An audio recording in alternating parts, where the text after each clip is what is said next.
नमस्कार, welcome to ex serviceman India YouTube channel. देश का सुरक्षा के लिए जो लोग अपने लाइफ सेक्रीफाइस करते हैं वही लोगों को पेंशन नहीं दिया जाता है।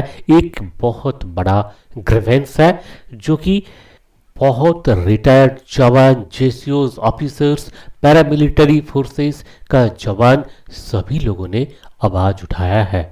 पर क्या आप जानते हैं इसका भी कोई रेमेडी निकल चुका है।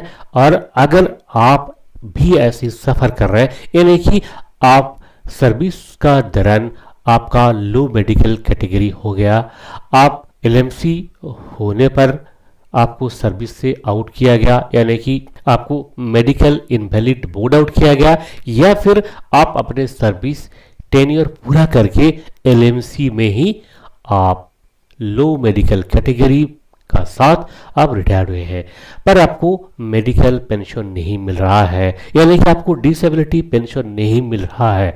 इसका दो कारण हो सकता है। एक तो या तो आपको ये कहा गया कि आपका जो डिसेबिलिटी है वो नॉट एट्रीब्यूटेबल, नॉट एग्रीवेटेड, यानी कि फौज का सर्विस का वजह से या फौज का सर्विस का दौरान आपका ये मेडिकल डिसेबिलिटी नहीं हुआ है। ये रीजन दिखा करके आपका डिसेबिलिटी क्लेम रिजेक्ट किया गया और आपको कोई किसी प्रकार का डिसेबिलिटी पेंशन नहीं मिल रहा है। या फिर ऐसे हो सकता है कि आपका परसेंटेज ऑफ डिसेबिलिटी बिलो 20% है, ये दिखा करके आपका डिसेबिलिटी पेंशन रिजेक्ट किया गया। पर दोस्तों जान लीजिए, ये दोनों ही कैटेगरी में अगर आप आते हैं, किसी भी कैटेगरी में आते हैं, तो आपको डिसेबिलिटी पेंशन मिलेगा और ज़रूर मिलेगा।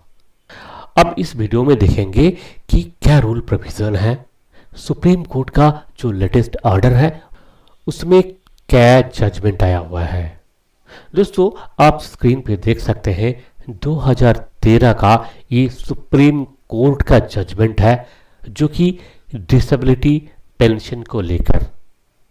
इसमें जैसे कि आप देख सकते हैं कि इंडियन आर्मी से जो रिटायर्ड एनसीओ है, इन्होंने अपील किया था। इनका अपील ये था कि सर्विस का दौरान जब कोई जवान, जेसीओज या ऑफिसर्स लो मेडिकल कैटेगरी हो जाते हैं तो ये डिसेबिलिटी फौज का सर्विस का दौरान हुआ है, ये तो एक्सेप्ट करना ही पड़ेगा। क्योंकि जब किसी भी रैंक में एक फौजी जवान, जेसीओज या ऑफिसर ज्वाइन करते हैं इंडियन आर्म फोर्सेस में या पैरामिलिट्री फोर्सेस में, तो 100% मेडिकली फिट सर्टिफिकेट मिलने का बाद ही उन्हें ज्वाइन करवाया जाता है।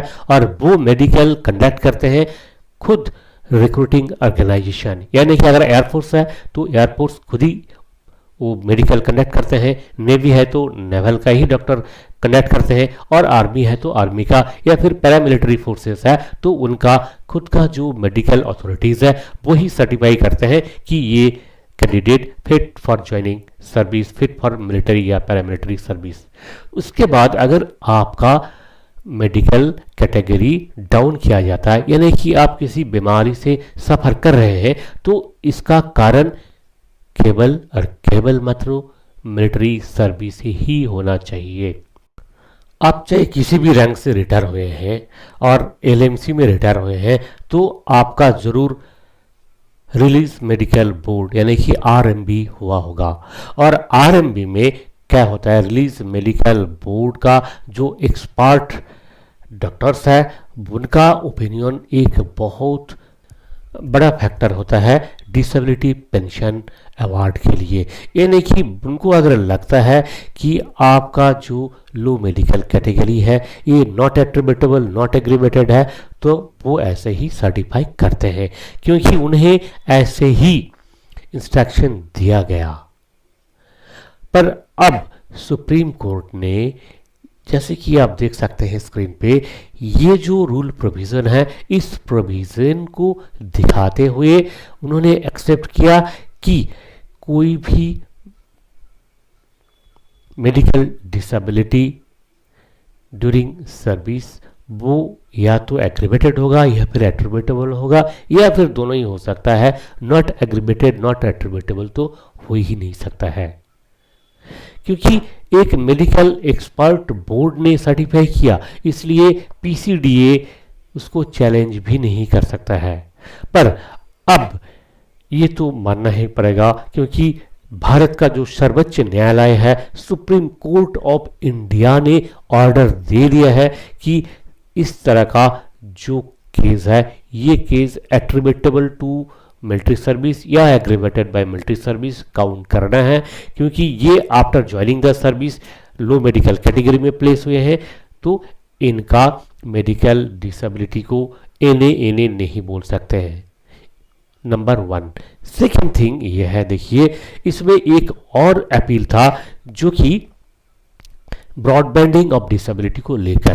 देखिए अभी तक का जो रूल है, अगर आप मेडिकल इनवैलिड आउट होते हैं तो आपका जो डिसेबिलिटी है वो ब्रॉडबैंडिंग होगा, यानी कि अगर आप मेडिकल इनवैलिड होते हैं तो 50% से नीचे वाला जो डिसेबिलिटी है वो 50% माना जाएगा, 50 से 75% जो है वो 75% माना जाएगा, और अबव 75 का जो है वो 100% डिसेबिलिटी माना जाएगा, यानी कि राउंडिंग ऑफ या फिर ब्रॉड बैंडिंग कह सकते हैं इसको।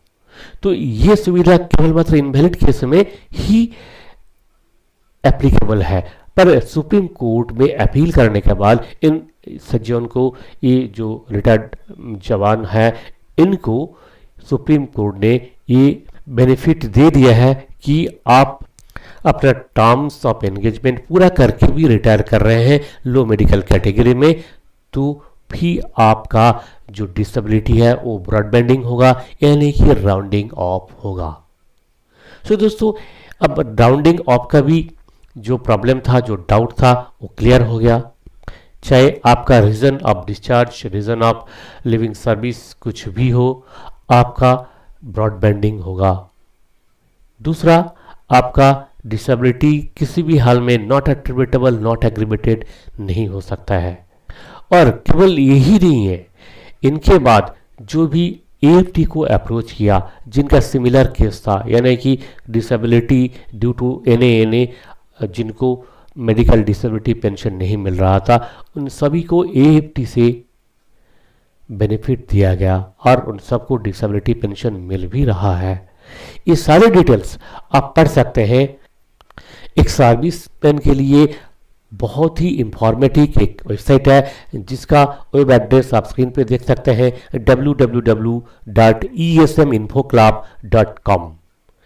यहाँ पे आप विजिट करके एक सर्विसमैन का रिलेटेड सारे ऑर्डर्स, इंस्ट्रक्शंस और जो भी अपडेटेड ऑर्डर्स है, जो भी अपडेटेड न्यूज़ रिगार्डिंग एक सर्विसमैन वेलफेयर का है, सभी आप इसमें देख सकते हैं। और यहीं पे आपको ये एक रिपोर्ट है जहाँ पे आपको सुप्रीम कोर्ट का ये ऑर्डर भी मिल जाएगा, उसका लिंक मिल जाएगा, और बहुत सारे जो केसेस हैं जिन लोगों को बाद में एएफटी में अप्रोच करने के बाद डिसेबिलिटी पेंशन मिल रहा है, वो भी लिंक आपको वहाँ पे मिल जाएगा। सो दोस्तों, इसी तरह का इम्पोर्टेंट जानकारी के लिए हमारे इस चैनल को जरूर सब्सक्राइब करके रखें और लाइक शेयर करना तो जरूर भूलिएगा मत। इसी उम्मीद के साथ नमस्कार, फिर मिलेंगे अगले वीडियो में। जय हिंद, जय भारत।